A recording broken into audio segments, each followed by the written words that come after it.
Hello everyone, welcome to अध्ययन अध्यापन। मैं निभा आप सभी का बहुत बहुत स्वागत करती हूँ।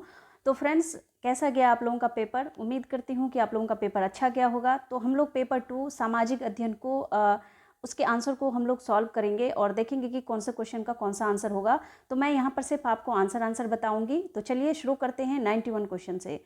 देखिए यहाँ पर 91 क्वेश्चन जो है दिया गया है कि निम्नलिखित में से किस विद्वान ने सर्वप्रथम भूगोल शब्द का प्रयोग किया। तो यहाँ पर आंसर आपका सी हो जाएगा, इरेटास्थनीज। ठीक है, नेक्स्ट क्वेश्चन देखिए, क्वेश्चन नंबर 92। हमारे सौरमंडल के भीतरी ग्रह कहलाते हैं। तो हमारे सौरमंडल के भीतरी ग्रह कौन कौन से हैं? यहाँ पर ए ऑप्शन हो जाएगा, बुध, शुक्र, पृथ्वी व मंगल। अब नेक्स्ट क्वेश्चन देखिए, क्वेश्चन नंबर यहाँ पर 93 देखिए कि रेडियो तरंगों का परावर्तन करने वाली वायुमंडलीय परत कहलाती है। तो कौन सा परत कहलाती है? यहाँ पर भी आंसर आपका क्या हो जाएगा? पहला, आयनमंडल। फिर है 94 क्वेश्चन, निम्नलिखित से साधारणतः किस दिशा में गर्म जल धाराएं बहती है?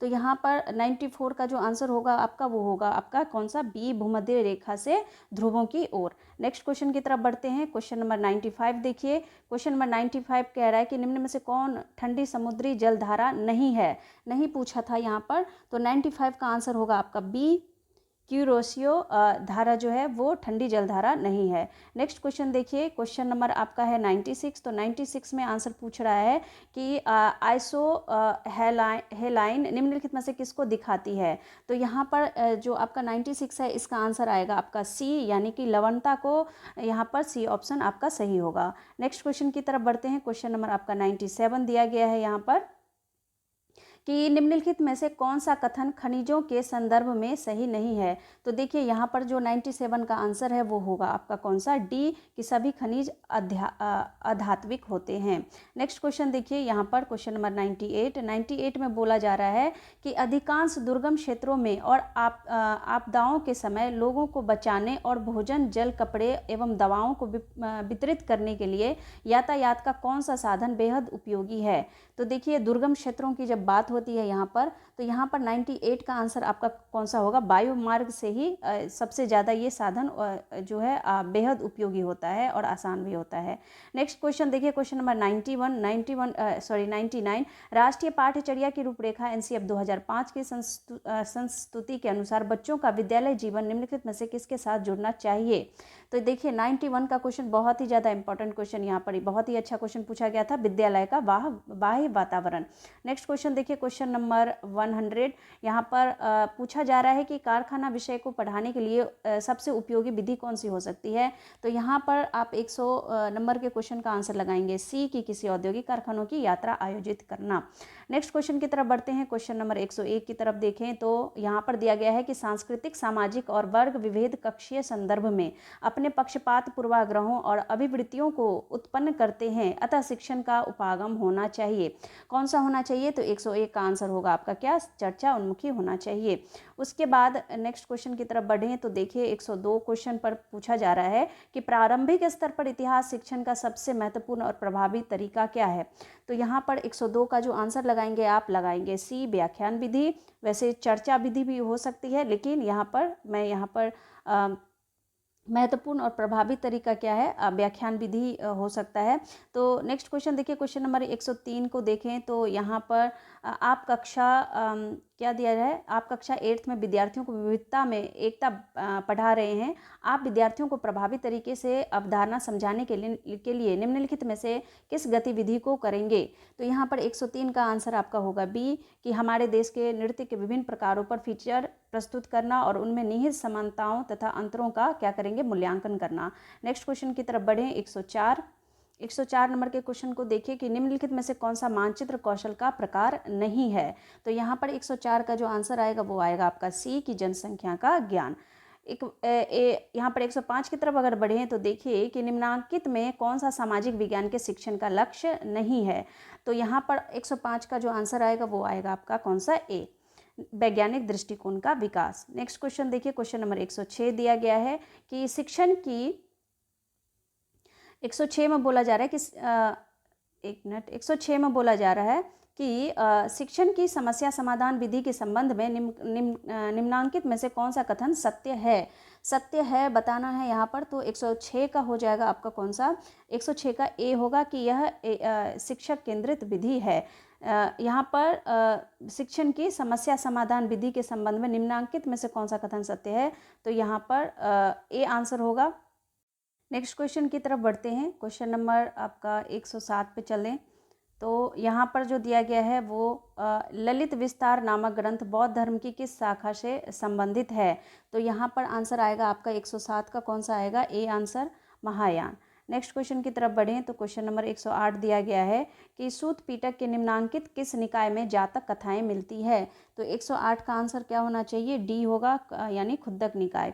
नेक्स्ट क्वेश्चन की तरफ बढ़ें। क्वेश्चन नंबर 109 दिया गया है किस उपनिषद में नचिकेता की कथा पाई जाती है, तो यहाँ पर आंसर जो आना चाहिए वो कौन सा आना चाहिए, 109 का आंसर होगा आपका बी, यानी कंठ उपनिषद।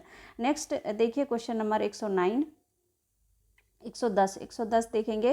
देखिए 110 में दिया गया है कि निम्नांकित किस राजा द्वारा विक्रमशिला विश्वविद्यालय की स्थापना की गई थी, तो 110 का आंसर होगा आपका बी, धर्मपाल। नेक्स्ट क्वेश्चन देखिए क्वेश्चन नंबर 111 में पूछा जा रहा है कि निम्न में से कौन सा नगर संत रामानंद का जन्म स्थान है, तो यहाँ पर संत रामानंद का जन्म पूछा गया है, तो 111 का आंसर होगा आपका सी, प्रयाग।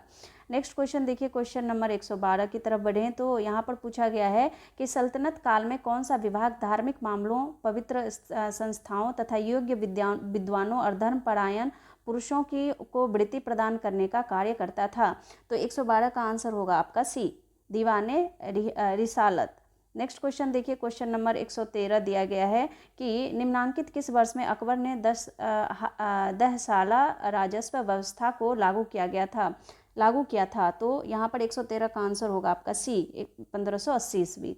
नेक्स्ट क्वेश्चन देखिए क्वेश्चन नंबर 114 को देखें तो यहाँ पर दिया गया है कि निम्नांकित में से कौन सा मुगल बादशाह वीणा वादन में प्रवीण था, 114 का आंसर होगा आपका डी, औरंगजेब। नेक्स्ट क्वेश्चन की तरफ बढ़ें। क्वेश्चन नंबर 115 दिया गया है कि निम्नांकित में से किस शासक ने हैदराबाद में 4 मीनार बनवाई थी, तो 115 का आंसर कौन सा होगा, ए होगा, मोहम्मद कुली कुतुब शाह। नेक्स्ट क्वेश्चन देखिए क्वेश्चन नंबर 116 में दिया गया है कि निम्न में से किसे लोक हितवादी कहा जाता है, तो 116 का आंसर होगा गोपाल हरि देशमुख, बी आंसर सही होगा। नेक्स्ट क्वेश्चन की तरफ बढ़ें तो क्वेश्चन नंबर 117 दिया गया है कि किस वर्ष सिंधु को ब्रिटिश साम्राज्य में सम्मिलित किया गया था, तो यहाँ पर 117 का आंसर होगा आपका सी, 1843 ईस्वी। नेक्स्ट क्वेश्चन देखिए क्वेश्चन नंबर 118 दिया गया है कि निम्न में से किसने क्रांतिकारियों की गुप्त संस्था अभिनव भारत का संगठन किया था, तो यहाँ पर 118 का आंसर कौन सा होगा, सी होगा, बी.डी. सावरकर। नेक्स्ट क्वेश्चन की तरफ बढ़ते हैं 119।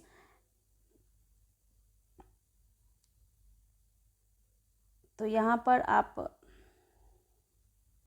इस क्वेश्चन में देखिए, इसमें पूछा गया था कि किसकी आत्मकथा का शीर्षक दी इंडियन स्ट्रगल है, तो 119 का आंसर होगा आपका B, Subhash Chandra Bose. Next question देखिए क्वेश्चन नंबर 120 में बताया गया है कि निम्नांकित में से कौन हिंदुस्तान रिपब्लिकन एसोसिएशन से संबंधित नहीं था, तो 120 का आंसर होगा डी, प्रफुल्ल चौस्की होना चाहिए यहाँ पर। नेक्स्ट क्वेश्चन देखिए क्वेश्चन नंबर यहाँ पर दिया गया है 121, कांग्रेस के किस अधिवेशन में पूर्ण स्वराज का प्रस्ताव पारित किया गया था, 121 का आंसर होगा लाहौर अधिवेशन, बी ऑप्शन सही होगा। नेक्स्ट क्वेश्चन की तरफ बढ़ें। क्वेश्चन नंबर 122 दिया गया है कि यहाँ पर पूछा जा रहा है कि किस वर्ष the All India States Peoples Conference की स्थापना हुई थी, तो 122 का आंसर होगा सी, 1927। नेक्स्ट क्वेश्चन देखिए क्वेश्चन नंबर 123 में पूछा जा रहा है कि राज्य पुनर्गठन अधिनियम किस वर्ष पारित हुआ था,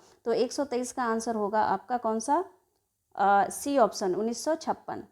नेक्स्ट क्वेश्चन की तरफ बढ़ते हैं। क्वेश्चन नंबर 124 में क्या बोला जा रहा है कि भारतीय नागरिकों के मौलिक अधिकारों को रखा गया है, तो भारतीय नागरिकों के मौलिक अधिकारों को किस अध्याय में रखा गया है, तो यहाँ पर 124 का आंसर होगा ए, अध्याय 3 में। उसके बाद नेक्स्ट क्वेश्चन देखिए क्वेश्चन नंबर 125 देखेंगे। भारत का राष्ट्रपति यहाँ पर बोला जा रहा है, तो इसके ऑप्शन को देखते हैं। भारत का राष्ट्रपति यहाँ पर पूछा जा रहा है, तो यहाँ पर क्या होगा ऑप्शन, यहाँ पर दिया गया है राष्ट्रीय अध्यक्ष, सरकार का मुखिया, या ए और बी दोनों, या फिर कौन सा होगा। तो यहाँ पर 125 का आंसर होगा आपका ए, राष्ट्राध्यक्ष। नेक्स्ट क्वेश्चन की तरफ बढ़ते हैं। क्वेश्चन नंबर 126 की तरफ देखें तो यहाँ पर बोला जा रहा है कि किस राज्य में सर्वप्रथम पंचायती राज प्रारंभ किया गया था। तो सबसे पहले पंचायती राज जो प्रारंभ किया गया था आपका 126 का हो जाएगा ए, राजस्थान में। नेक्स्ट क्वेश्चन की तरफ बढ़ते हैं। क्वेश्चन नंबर 127 दिया गया है, भारत की संघात्मक व्यवस्था किस देश की संघात्मक व्यवस्था का नमूना है। तो संघात्मक की बात हो रही है यहाँ पर, तो किस देश का नमूना है। तो 127 का आंसर होगा आपका बी, कनाडा। नेक्स्ट क्वेश्चन की तरफ बढ़ते हैं। क्वेश्चन नंबर 128 देखिए, यहाँ पर दिया गया है कि भारतीय संविधान का कौन सा अनुच्छेद संशोधन प्रक्रिया से संबंधित है।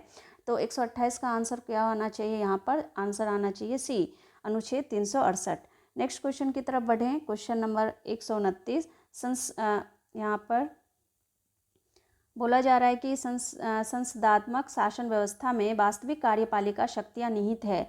तो 129 का आंसर होगा आपका बी, मंत्रिपरिषद में। नेक्स्ट क्वेश्चन देखिए, यहाँ पर नेक्स्ट क्वेश्चन है आपका 130, विधानसभा द्वारा पारित विधेयक को विधान परिषद द्वारा अधिकतम कितने समय तक रोका जा सकता है। तो 130 का आंसर होगा आपका सी, 6 माह। नेक्स्ट क्वेश्चन देखिए, क्वेश्चन नंबर 131 दिया गया है यहाँ पर कि भारतीय संविधान, यहाँ पर दिया गया है कि भारतीय संविधान जो है के तहत विदेशियों द्वारा निम्न में से किन अधिकारों का उपभोग किया जा सकता है। तो 131 का होगा उपरोक्त सभी, यहाँ पर डी ऑप्शन सही होगा। नेक्स्ट क्वेश्चन की तरफ बढ़ें तो क्वेश्चन नंबर यहाँ पर 132 दिया गया कि भारतीय संविधान के किस अनुच्छेद में ग्राम पंचायतों को संगठित करने की आवश्यकता बताई गई है। तो 132 का आंसर होगा आपका ऑप्शन सी, अनुच्छेद 40 में। नेक्स्ट क्वेश्चन देखिए, क्वेश्चन नंबर आपका 133 दिया गया है कि पंचायतों और नगर पालिकाओं के चुनाव कौन करवाता है। तो यहाँ पर 133 का आंसर होगा आपका बी, यानी राज्य चुनाव आयोग, यहाँ पर बी ऑप्शन सही हो जाएगा। 134 की बात करें यहाँ पर कि महिलाओं के लिए उत्तराखंड पंचायत में कितने स्थानों पर आरक्षण प्रदान किया गया है। 134 का आंसर होगा आपका सी, 50%। नेक्स्ट क्वेश्चन की तरफ बढ़ें। 135, तो 135 में दिया गया है कि अनुसूचित जातियों और अनुसूचित जनजातियों के लिए लोकसभा और राज्यसभा की विधानसभाओं में स्थानों का आरक्षण शुरुआत में किया गया था केवल। तो 135 का आंसर क्या आना चाहिए, आंसर आएगा 1, 10 वर्षों के लिए। नेक्स्ट क्वेश्चन देखिए, क्वेश्चन नंबर आपका 136 की तरफ देखें तो यहाँ पर दिया गया है कि राष्ट्रीय महिला आयोग स्थापित है।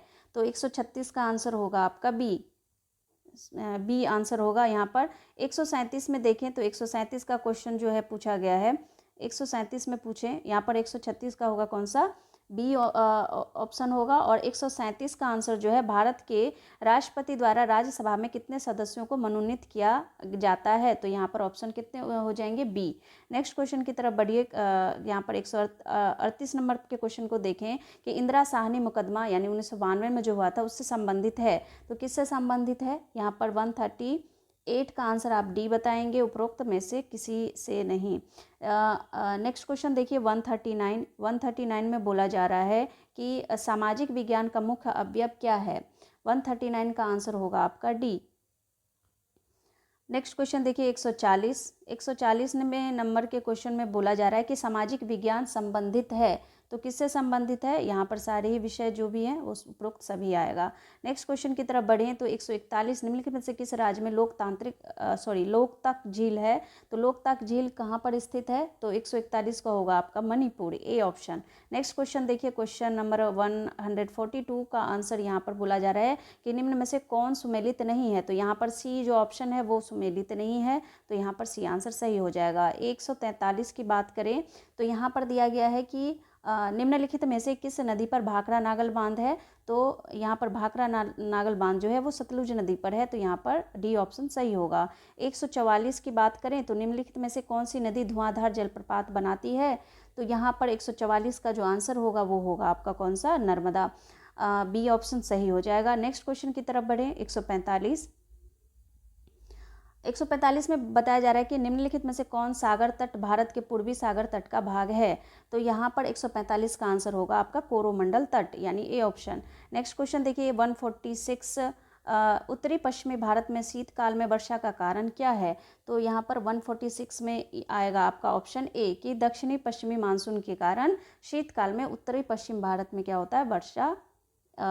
एक मिनट यहाँ पर क्वेश्चन पढ़ने दीजिए।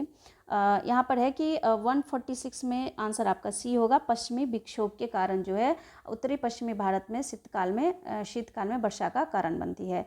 146 का सी हो जाएगा। फिर नेक्स्ट क्वेश्चन देखें 147। तो यहाँ पर देखते हैं कि भारत में हाथियों के संरक्षण एवं आवास के बचाव के लिए प्रोजेक्ट एलिफेंट प्रारंभ किया गया था। तो यहाँ पर बी होगा 1992 में। नेक्स्ट क्वेश्चन देखिए, क्वेश्चन नंबर 148। यहाँ पर बोला जा रहा है कि भारत की राष्ट्रीय वन नीति 1988 के अनुसार कितना प्रतिशत क्षेत्र वनों के अधीन होना चाहिए? तो 140 यहाँ पर 8 की बात हो रही है, तो यहाँ पर डी ऑप्शन होगा 33% सही होगा। नेक्स्ट क्वेश्चन देखिए, क्वेश्चन नंबर 149। तो 149 में कहा जा रहा है कि सूची ए को सूची बी के साथ सुमेलित कीजिए और सूचियों में दिए गए कूट का प्रयोग कर सही उत्तर चुनिए। तो देखिए इसका जो आंसर होगा आपका वो होगा आपका कौन सा, 149 का हो जाएगा आपका सी ऑप्शन। यहाँ पर सी ऑप्शन सही हो जाएगा,